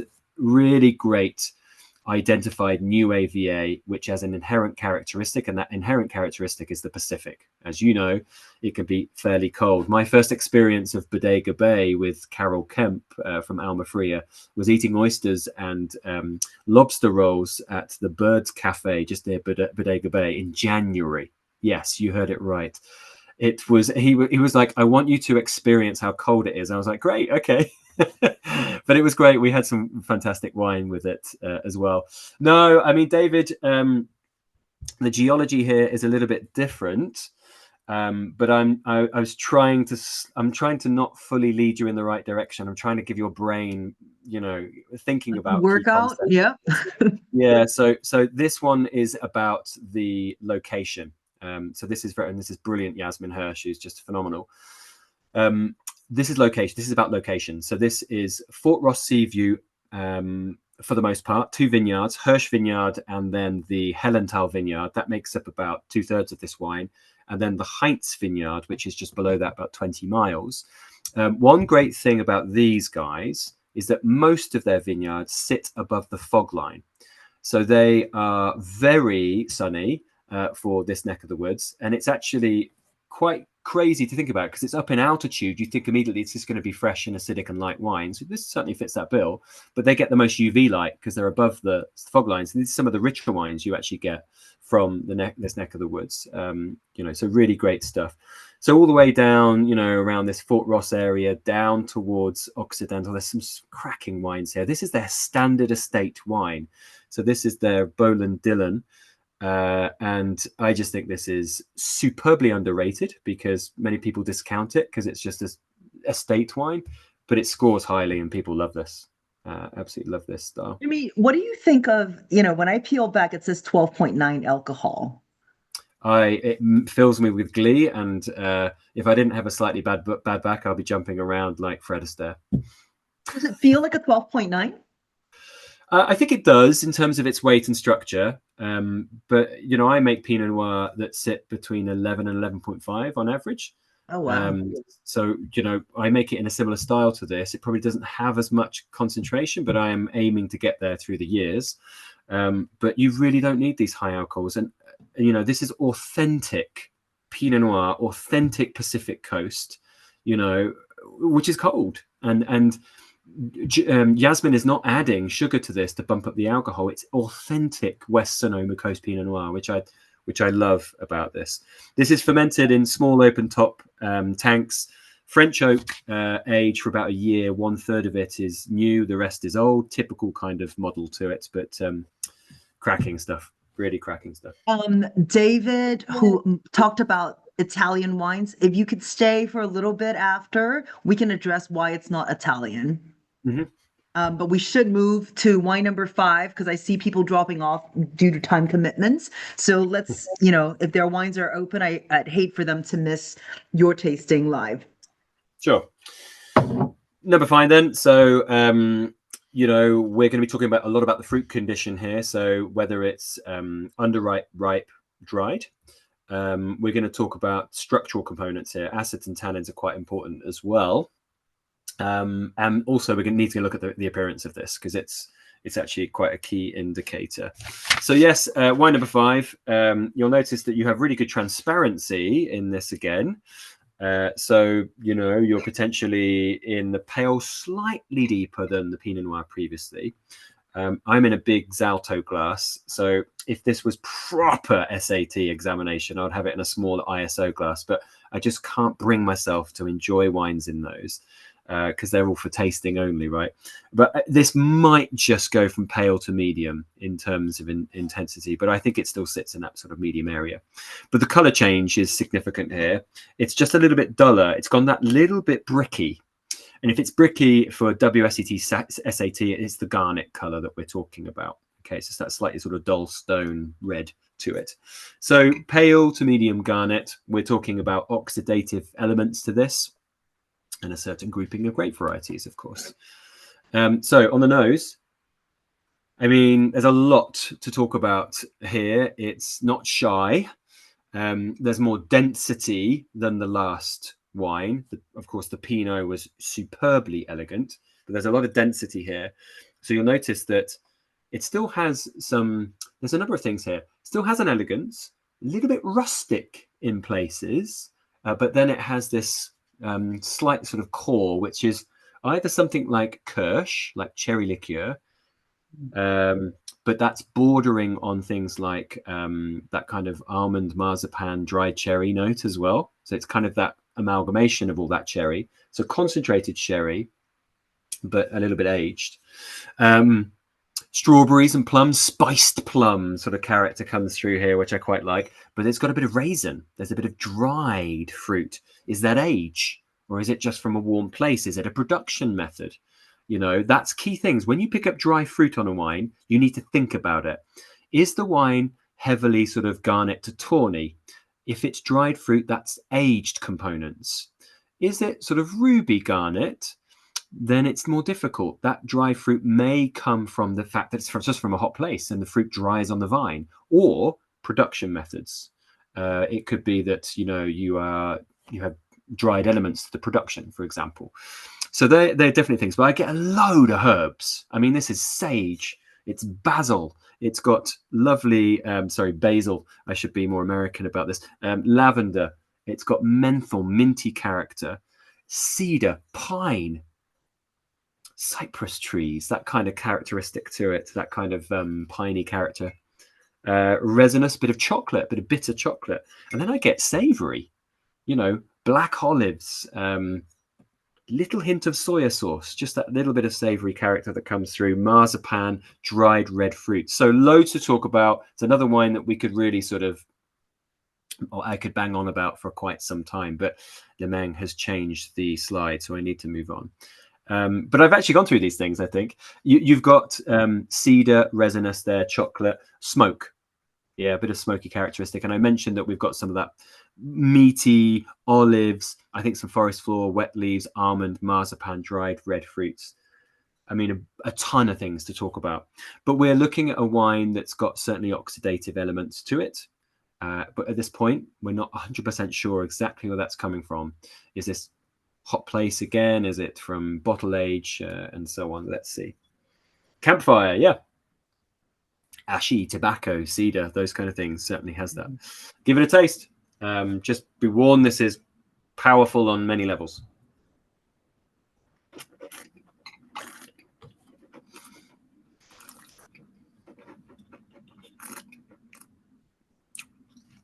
So, dry, acid, a little bit shyer. It's in there, but there's other things going on. And there's a leading two components here. Alcohol is high, and that delivers spice and heat for you. And then tannin. Tannin is drying, rustic, I like to say. Rustic tannin is going to come from an unusual grape variety or by production methods like dried grapes that you can get in places like Spain and Italy, for example. And in France, of course, as well. So high alcohol, full-bodied. Of course, it's really holding no prisoners. This is a chunky monkey. And then it has that full flavor intensity. The length for me is interesting. I think it's got a lot of length, but there are longer ones we've had tonight. I think there's a little bit of a drying finish to it with that tannic structure. So I would say the finish or the length would be around sort of medium plus for me. Yeah, it does finish a little bit astringent. I think this really is a food wine. It really needs stews, cassoulets. In England, this needs a Sunday roast. I mean, of course, you can get good Sunday roasts across the States as well, but it needs that kind of, scenario. This is kind of a Sunday lunch wine for us, for sure. I think if you think about the conclusions of this wine, I think it just lacks length, but it has balance and intensity and complexity. There is argument you think the balance might not be there, but it's full, it's rich, it has character. I think this is very good. It's not outstanding like the Bohan-Dylan Hirsch previously, but it's completely the opposite end of the spectrum. It's completely the opposite end. So this is a wine that you could potentially age because it has the components. I worry about the drying finish to it. But yeah, we'll see. Yeah, full bodied. David P is hilarious. He smells Italy again. I love the comment. Well, I tell you what, if you keep saying that for every wine, then you're going to get it probably right at some point. That's right. That's right. All right, let's go. So what have we got here? Grape varieties. Top of the list there is Corvina. So Corvina based blend. Corvina is where you find up in Veneto, around Valpolicella, other parts around Lake Garda. A grape variety that has decent acidity but lacks in color, and through certain processes can get quite structural, quite powerful, and is quite herbal as a variety. Syrah, and of course there's blended components into that. Syrah would tend to lead with spice. It has higher alcohol for the most part. And you will find structure, high alcohol, but spice is the key thing. Black pepper, which I'm not sure if we were getting too much of on this wine. Tempranillo is interesting because Tempranillo has certainly color of this, typically will be aged if it's in a blend, of course, with things like Rioja and older Ribera.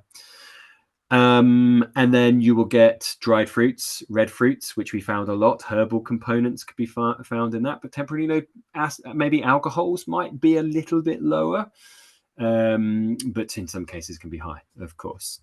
Other varieties, I wonder if folks are trying to fight David P's Italy call with some Syrah and Tempranillo going up there. But as I look at the poll answers come in, I see Corvina really strong, and then Syrah and Tempranillo, the naysayers coming in. So good on you guys.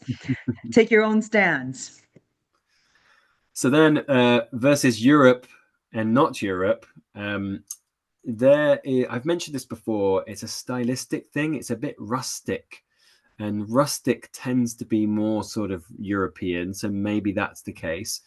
If it wasn't Europe, then we're thinking Australia. If it's Australia, the list is going to be Syrah, and Syrah will tend to be more spicier. Washington is an interesting one because, of course, you've got a lot of Syrah in that neck of the woods, Cabernets as well, but it would be Syrah on that one, so or the other structure for this.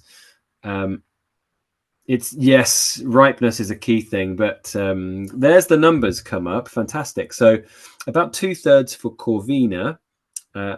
So let me go through that. So Corvina, really good guess. Syrah, of course, you're going to be looking for more spice. Tempranillo, potentially less alcohol on this one. Nobody's gone for other, but Italy is. It's so fascinating that people go for that. I find that fascinating for the right reasons, by the way, because Spain tends to have more polish to it, and I'm generalizing, of course, but if you were looking at a Spanish Tempranillo, for example, you're going to be tend to be looking, even if it's French or American, a bit more roundness and polish to it. We're pretty much discounting Australia and Washington for the reasons it doesn't work with the grape varieties. So you're left with Italy. In Italy, for a lot of places, tend to have that sort of rustic character, drying tannin for some of them, and this. This could have been a number of wines, from Italy. This could have been something that was Nebbiolo based, but it didn't have enough of that tar. It had overtly too many herbal characteristics, and I think the acid was shy, which you'd expect for it. Could have been an old Sangiovese. You would expect more of the acids and tannins and more core concentration. And we're here in Valpolicella, the Valley of Many Cellars, very close to Verona, beautiful city. We're with Zonin, big family, of course, that has their fingers in many pies, including Virginia, big producers of things like Prosecco and such as well. But this is their Amarone della Valpolicella. So this is their 2021. There are definitely brighter Amarones out there, but this plays onto that old school rustic style. And that is where you're getting that red fruit to dried red fruit. You're getting a lot of that sort of raisin character and tons of herbs, which is absolutely inherent of Corvina. It's very classic for that style. This is 60% Corvina, 30% Rondinella, and 5% Molinara. The other two really providing more brightness in this style. So 2021, right? This one is correct, yes, or is it 2020? I can't remember. 2021. 2021, yeah, and Corvina, yeah, and there you are. So I was at the Amarone Antiprimi actually back in January. Tasted through 130. That was a hell of a session, tasting through that many Amarones for right reasons and wrong reasons. Cool. I love Janet's comment that she was just at Lake Garda, and I think that sometimes traveling to the place just like seals the deal for a lot of, because it brings back the memories, and it's a lot easier to remember what you tasted when you've traveled there. Hugely, absolutely hugely, yeah. And Lake Garda is magic, right? You retire the evening on an Amarone, but all throughout the day you're drinking Lugana, and then you're drinking Bardolino by the seaside, that by the lakeside. That's what you're doing. But in the evenings you retire on an Amarone. It kind of polishes you off, which is just great. Zottos cooked with Amarone. Love those. Yeah. Okay. Oh, this is the second ones. Okay, number 6. So for future, was I supposed to finish 13 minutes ago? Is that right? Yes. Okay, yes.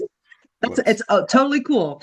And I really hope that folks, you guys have 6 glasses in front of you, because if nothing else, comparing 4, 5, 6, going back and forth is really helpful on color, on nose, on anything that you're looking at across the wines. Absolutely. Yeah, you've got to give yourself a point of reference. So wine 6, let's talk about what type of fruit. Let's talk about non-fruit aromas. Let's talk about structure and color. Let's have a look at that color to begin with. It's dense, this is in the deep category. And it's kind of deep red, I think. Maybe there was some purpliness to it. And I just want to say deep purple so I can start singing, Smoke on the Water. But let's move on from that. I think it's kind of deep red, and it heavily stains the glass. You're right. This is thick legs, you know, powerful alcohol and a lot of extraction will come from this. That's what this tells me immediately. This is probably like 25, 30 days of skin contact, probably pre, during, and post ferment to really maximize this style. An easy one to finish on in terms of doing the systematic approach, because this is clearly pronounced. I mean, it's concentrated, like liqueur dense concentrated with cassis and, you know, those kind of notes. And it's aromatic. It's lifted and aromatic. So it has both those components that I look for in intensity. So this is pronounced plus, plus, plus. It more likely is developing because I think there is some tertiary notes on this. But what have we got? Ton of black fruit. I do find some red actually in here, but I do find a ton of black. There is cassis and blackcurrant. So the liqueur version of blackcurrant, blackberry, brambly. But I find a little bit of something really like strawberries that have been cooked in wine. They call it in Beaujolais fraise au vin, you know, with about 1 kilogram of sugar chucked in for good measure and some vanilla. It reminds me of that really sort of concentrated note. But this is mainly black, you know, mainly black fruit behind it. I find it eucalypt, right? Mentholated, lifted. This is a kind of wine that if you have a cold, you want a big, large glass of this and have a towel over your head, and you're just getting all the aromas up through your nose. So you're clearing. This is like a Vicks sort of. I don't know if you have that brand in the US, but it's like Vicks Vapor Rub here, but for your nose. It's fantastic. Really, really aromatically lifted. Lots of spice, lots of sort of black pepper, licorice that comes through. You want soap? Yeah, I want to bathe in it. You know, it has that stalky character, tomato stalk. Vanilla comes through here. Coconut, maybe, but it's certainly chocolate, bit of coffee, leather, tobacco, cigars. I mean, it's powerful, right? It's got a lot of intensity behind it. So I think through primary, it has a lot of primary. It has secondary characteristics, all oak-based. Tertiary, I think it has that tobacco, that leather, new car leather, to be specific. But what I like about this is there's a greenish kind of character in there, in all the right reasons. Like maybe a little bit of tomato stalk, a hint of mint, eucalypt, that kind of area that I was going to. Yes! And we're all getting the eucalypt, which is great. Fantastic. Taste. Oh, and I get a bit of floral, a bit of violet, by the way. Geranium violet sort of character. That geraniol-based compound. Taste.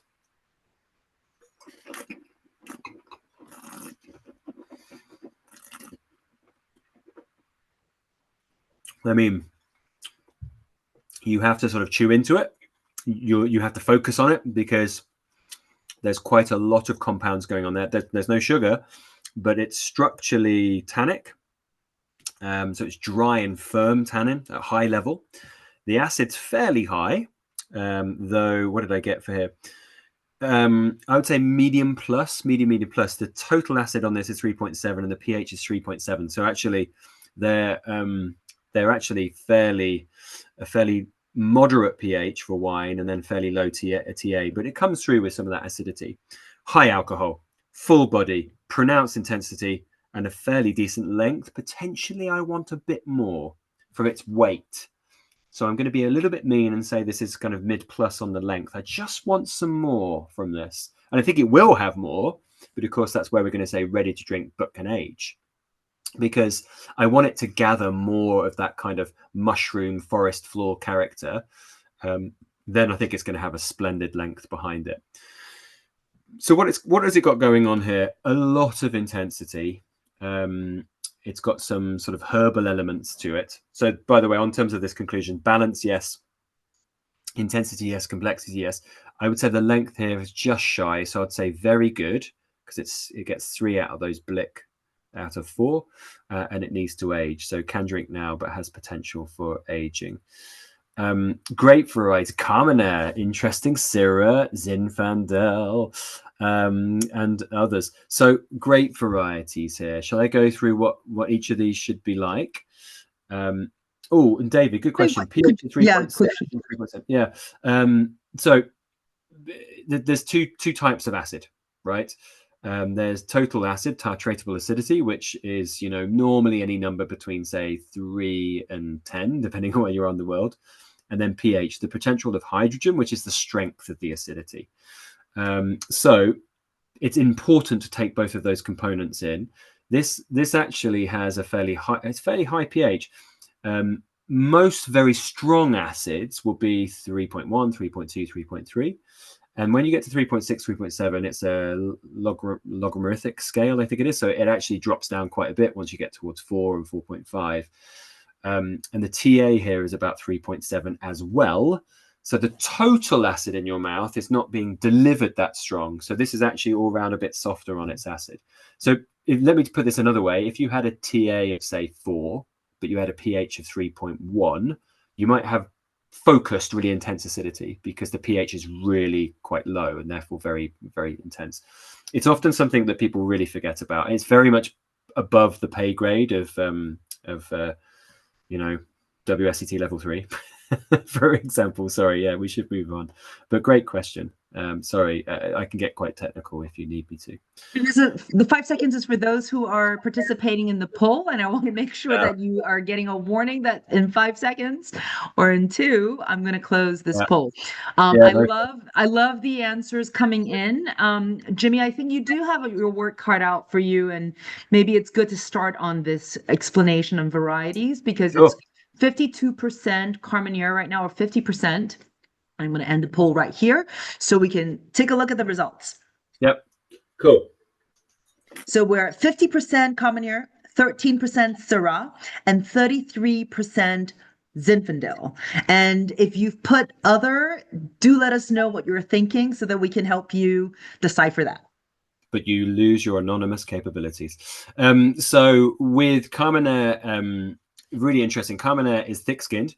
It is related to Merlot and therefore has extension to Cabernet Sauvignon. This variety often goes through heavy amounts of maceration. It has pyrazines in its skins that are fairly high because of its link to Cabernet and Merlot. So what you would get from Carmenere is typically dark characteristics and a lot of herbaceous compounds. Now, we've got pepper in this wine. Syrah is very much about pepper.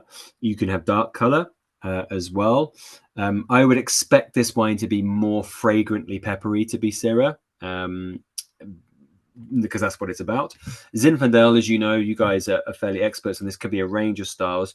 With Zinfandel, I would often expect, I mean, you can have brightness in Zinfandel, premium quality, but I would expect probably some dried fruits in there, maybe some more floral compounds in a younger wine that we might expect this wine to be. And they're often really top Zinfandels. I was having a few last night, actually, with Sigizio and the like, and Ridge. There's transparency that you can see through the wine as well. And I thought this wine was just a bit deeper.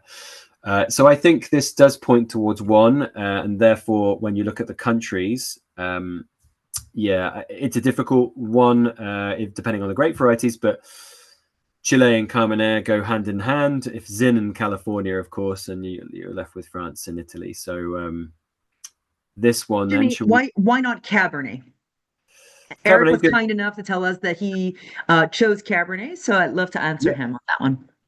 Yeah, no, good. So thank you for bringing that up. Why not Cabernet? Well, yeah, it's a good one because there are a lot of links here. Now, Cabernet, because this is really dense and it's quite ripe. Dense and ripe with Cabernet will often be very low amounts of pyrazines. So the green pepper or the stalkiness, you would tend to not find so much. With less ripe Cabernets, so from France, for instance, that you might get on a cooler vintage, poorer vintage, certain producers, you would expect higher levels of pyrazines.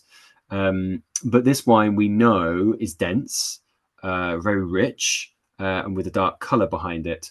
So for me, then, all those things in combination are pointing away from Cabernet because it's got too many pyrazines for such a rich wine. The pyrazines in such a dense wine typically points to Carmenere as a variety. And this one is produced by La Postel, Casa La Postel. It's their Cuvée Alexandre.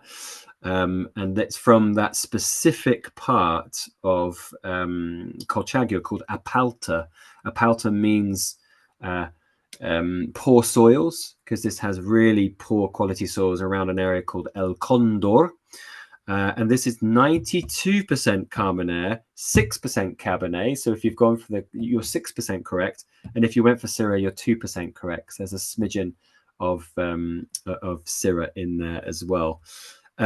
Maceration length of 25 days. So it's quite significant. And 100% still ferment, but with long macerations, and then aged in 10 months with French barrels, which 80% is new, and 20% new.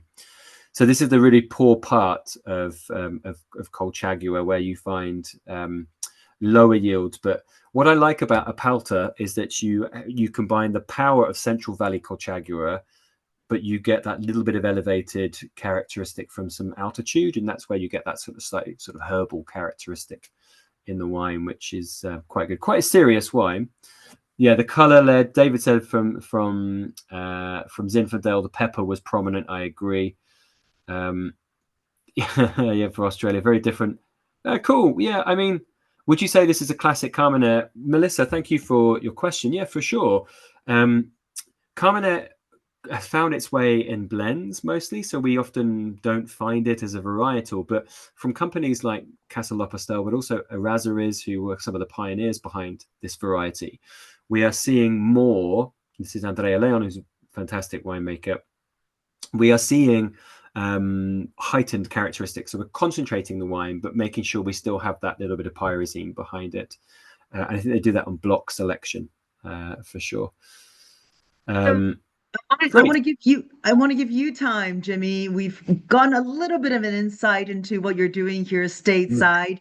I want to thank everyone for being here, and thank you for your patience as Jimmy and I figure out the timing, the rhythm here. And I hope to have you back, Jimmy. And sure, I'd love to be back. We will perfect our timing together. But Jimmy, tell us more about where people can find you, especially stateside. Yeah, you can find me in the United Kingdom or the US. They're my two places. I'm about 3 months of the year in the US, and then the rest in the UK. I'm in New England, so I'm frequently around sort of Connecticut and Massachusetts. But I am, I'm there. My wines, the two key things about the States are these two. So Wine with Jimmy is one of the world's, I don't know if it's the world's, but that's what the branding people tell me. But the leading sort of online wine portal to help you with your wine studies. We've recently teamed up with such good people at the Commonwealth Wine School, really great friends of mine. Jessica and the team are absolutely fantastic. There's many new things on the horizon. I'm going to be a much bigger part of the US. So you see me out there teaching quite frequently, not only in New England, but around. So you can find my portal online to help you with studies, even if you just want to watch videos about wine. You can geek out to them if you wish, and you can follow along and do questions and things like that as well. That's all found there. It's a very comprehensive system. And I know a lot of people are saying some great things. I'd love to come back to Virginia. I love Virginia wines. I'm doing some more tastings on that here in the UK, which is great. The other thing is Beare Green Winery, which we're just breaking into the North American market, both Canada and the US. So I was recently in Massachusetts, where we're very close to sealing our first deal with an importer into Massachusetts and also into DC, and then also in Canada. So the wines are just starting to come into the States and into Canada. The first shipment to Canada went about 4 weeks ago. So I'm out there. If anyone's going, by the way, up to Niagara, I know it's a bit difficult these days, but I'm at the Cool Climate Chardonnay Conference, the I4C, in July. So it's called I4C, and I'm presenting my wines as a part of that with all great Chardonnay producers of the world. So you can meet me there as well. But I'm going to be a lot in New England as well. So do look out for that. And please try my wines, seek them out when they start landing in the US for sure. And hopefully, Jimmy, to a Master of the World kit delivered to you would be one of your wines. We should definitely talk about what we could do to get your wines in our kit. Absolutely. Yeah, for sure. I'd love that to be the case. And I just want to put a shout out for next month. Of course, we are going to work really hard to get Jimmy back here. But next month, we're actually going to go back to Tim Gazer For those of you who don't know, Tim is a master sommelier, and he's going to start a 4-part series with us, one per quarter, where we're learning in pairs. So you can see that we have 6 wines in front of you, and he's going to really focus the next webinar on assessing structure, because structure really reveals so much. In Tim's book, he talks about how structure is really the one that unlocks the key for you trying to blind taste your way through some wines here. So we're going to really look at acid, look at tannins or phenolic bitterness in white wines, and then also look at alcohol and using the prism of 6 wines to do that. So I hope you can join us. There are 2 ways to buy our kits. There's the webinar kit if you want to buy a la carte, or you could save 10% and just go with the monthly. And you can pause, you can cancel, you can do what you need to do with the monthly every month. What I will say is that it gets hot. I know, Eric said Texas. Even if you're in Texas, what we do is we look at the weather before we ship. We add ice if we need to. And if you're a monthly subscriber, we will upgrade for free, because it's important to us that you get the wines in the best condition that you can get. And if you buy it as a webinar, you'll have the option to pay for an upgrade. And the upgrades are not ridiculous. It's about 10 to 15, sometimes up to $25, depending on what UPS is charging us.